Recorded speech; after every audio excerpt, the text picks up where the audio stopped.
So I got fucked over when I bought this phone.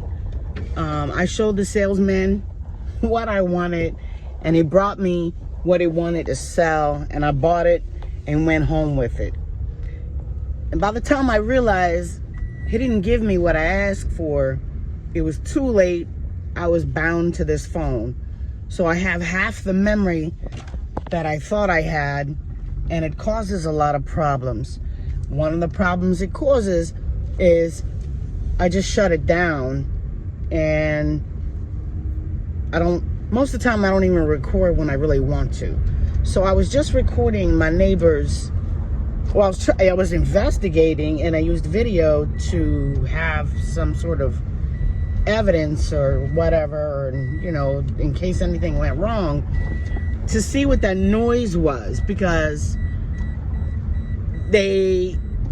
I haven't seen them doing it lately, and I didn't see the actual vehicle, but they were bringing in some kind of noisemaker in my neighborhood that would emit a frequency, and it would, I mean, I am extremely sensitive. I would feel that shit the minute they turn it on.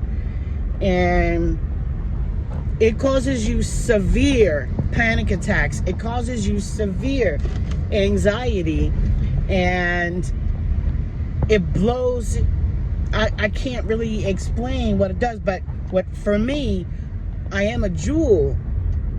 All of my chakras are in alignment and open and receptive to energies, and it fucked with my chakra system so bad. And what it does is it creates fear. It makes you like absolutely afraid. And I experienced that for maybe 2 weeks until I figured out. It took me 2 weeks to figure out what they were doing. But these other people have been here for 20, 30 years, and they haven't figured it out. And so I'm not one of these people. And so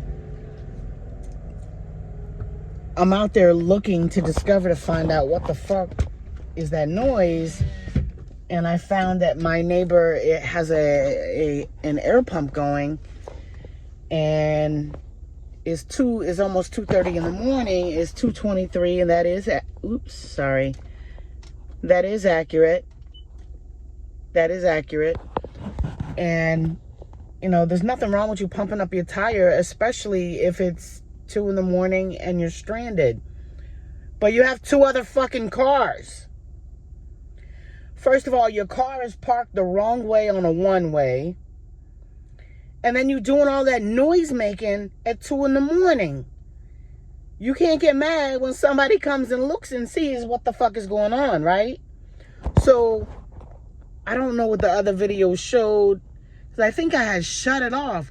But he actually came out there and approached me and confronted me as to why am I, he was like, hey, trying to defend what he's doing and trying to figure out what am I doing. And we actually had a fucking all-out conversation, and I had already put my phone away and shut it off, because not shut it like totally off, but like shut the camera off and put my phone in my pocket because of the memory issue, and that I discovered that it's actually him blowing up his tire, and it's probably nothing to worry about.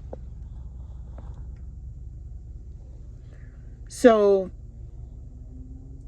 I was comfortable with the camera off, but I wish I would have kept it rolling. So I'm sitting in the car, strapping in my iPad and putting in my camera, and he comes up to the door and he says, I turned it off. I shut it off. It's okay now. Sorry about that. And I said, you know, you do a lot of shit that is very questionable, and you do it all. Let me get under a light. Well, I'm kind of under a light. And I said, and you do it often. And I said, it's not very neighborly. And I said, what sense does it make of you to make all this noise in front of her house, but you don't do it in front of your house? Or you don't go to the end of the block where no house is at and do it? I said, you're a bad neighbor. And he said, I don't give a fuck. And I said, well, you should give a fuck. You live here. You got to coexist here. You're not the only one who fucking lives here. And he said, yeah, you right. I said, you always giving me some shit. I said, but I'm always right. And I said, I'm the fucking neighborhood hero, and you better recognize that. And I said, back up. This conversation is done. And I started rolling up the window.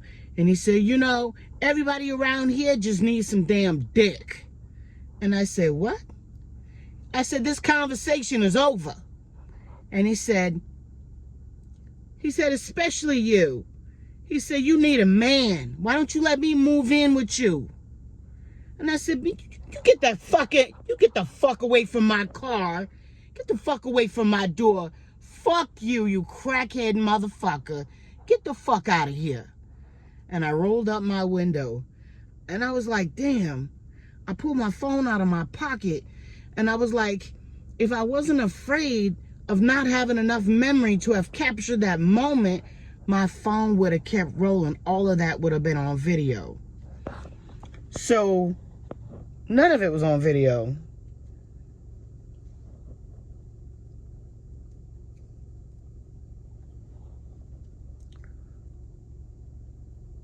Okay, I probably need to leave. There's somebody walking through the gas pumps, but there's no car at the gas pumps.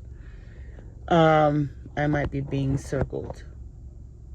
Anyway, for my safety, let me get out of the area. Anyway, I just had to voice that, and gotta go.